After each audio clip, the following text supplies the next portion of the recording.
Well, hello, welcome back.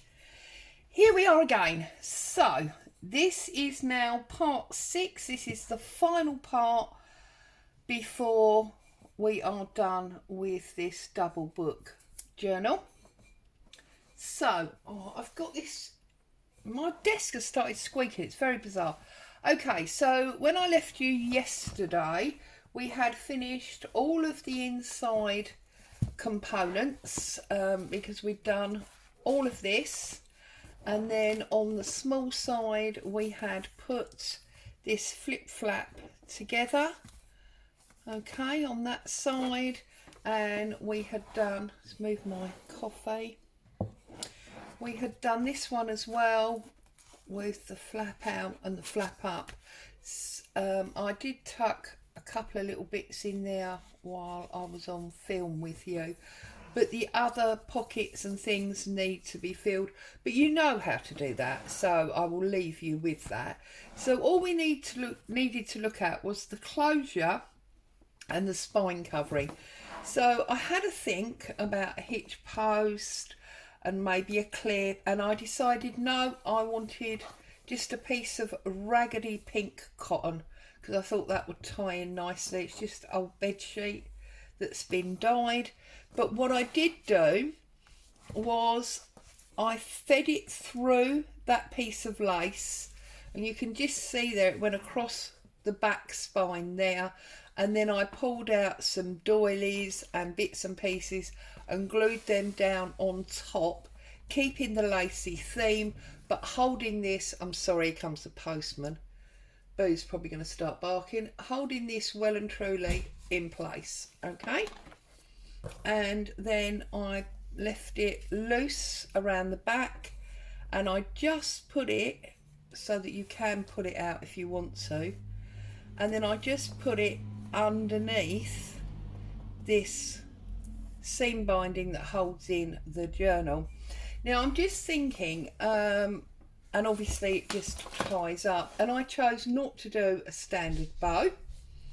I chose to do like a one-eared bow, so I cut it that short deliberately because I just wanted it to be like really raggy and had, you know, just been put together by this lady of all the pieces that she loved. That was the theory behind it. But I'm conscious that it does cover this, and once I glue my lace or fabric down to cover it up, it will then hold this tight and you won't be able to pull it out. So that is a decision, you know, that you're going to need to make. And maybe if I'd have thought about it sooner, I'd have chosen to put this underneath this flap. Now I'm just wondering, actually, do you know what? Let's have a little look, see if, and this is how, you know, you deal with things when they are a potential mistake or you thought about them too late. Can I pick this up in order to get the, because I notice there's a little bit here. Do you know what? I'm going to have a little go and see if I can get in. I don't want to go under that paper, I want to go under this one. So let's have a little look see, and this is where you start to pull it apart and undo the work that you've done. But do you know what, it's something you won't do again, I can assure you. Now you see that has lifted up relatively easily. I'm not quite through yet. Come through, just want to see. Yeah, it is on top of that paper, so that's good. Just want to pull up, and of course the fabric has stuck well and truly to that paper, hasn't it? There you go, we've done it, see, without any damage. So it is possible. So now what we need to do is get our ruler, wrap it over our ruler, and then just poke it through. I think that went through. Let's have a little look. Yeah, there it is. Pull it through and hey presto, that's now underneath. Okay, and then all you need to do, take a little bit of your Fabri-Tac or your Collall, and then you can glue it back down. Okay, there you go, and we have solved that problem. So if you do something like that, that shows you that it's not a problem. You can definitely fix that. I'll put a little bit under there where we've just dislodged that one, and a little tiny bit under that one where we've dislodged that one.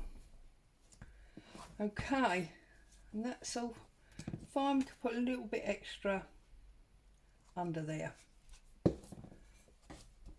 and just like that, we've now got our tie running under there. Okay, I'm not going to fiddle with it too much because I want that glue to go off, but that's how you would solve that. Okay, so just tie it back up, and then I've got my closure.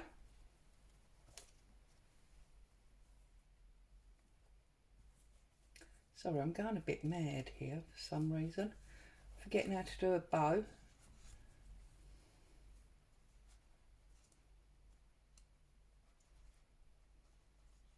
Putting it all the way through because I didn't want...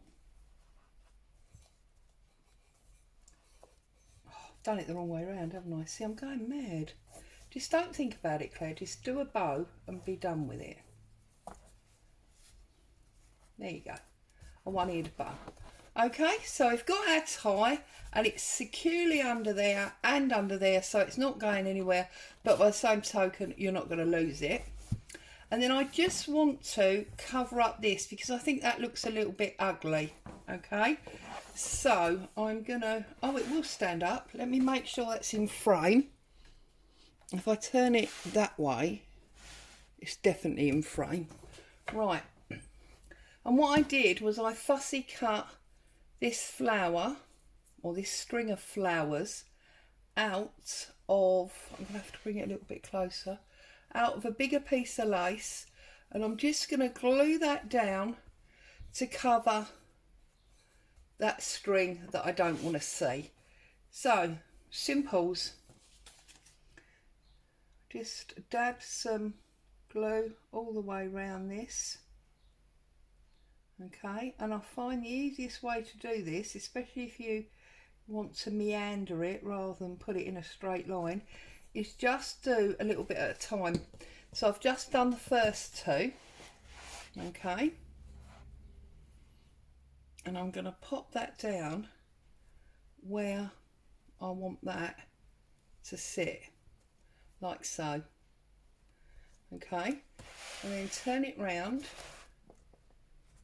make sure that's nicely stuck. Obviously you get a little bit of glue on your fingers and then it's a little bit sticky and stroppy, but it's better, I think, than gluing the whole thing.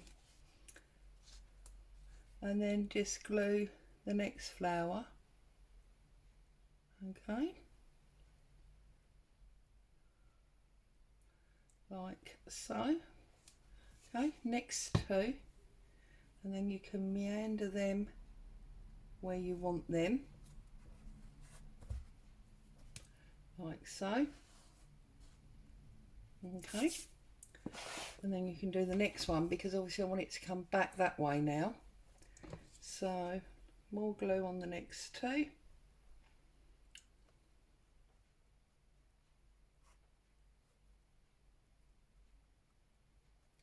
Like so.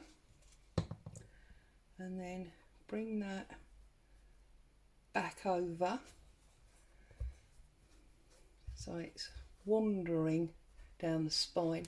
I'm doing it like that because my string isn't straight, but B, I do think it looks better when you've got meandering flowers than when they're in a straight line, because let's face it, when you go out into the garden or wherever, you know, and you see fresh flowers growing, they don't grow in a straight line, do they? They're blowing around in the wind and they're all a little bit higgledy-piggledy. So I just think it adds a much more natural element. Now, I'm obviously not going to play with that too much because I want all that glue to dry. But there you go. Our beauty is finished, bar the filling. So I'm going to go away and fill mine with ephemera when it's dry. And obviously you can do the same. And then I will come back for a final flip through so you can see it in all its glory before it goes into my Etsy shop. I would like to say a huge thank you. This has been a real dedication following this series because this is number 6 and each one's been, well, this is a short one, but most of them have been nearly an hour. I hope you've enjoyed it. I think from the comments you have. I hope you've got some inspiration. You've learnt some new tricks along the way. Thank you so much for being with me. Happy crafting. I'll be back to see you again very soon. Stay safe. Bye bye for now.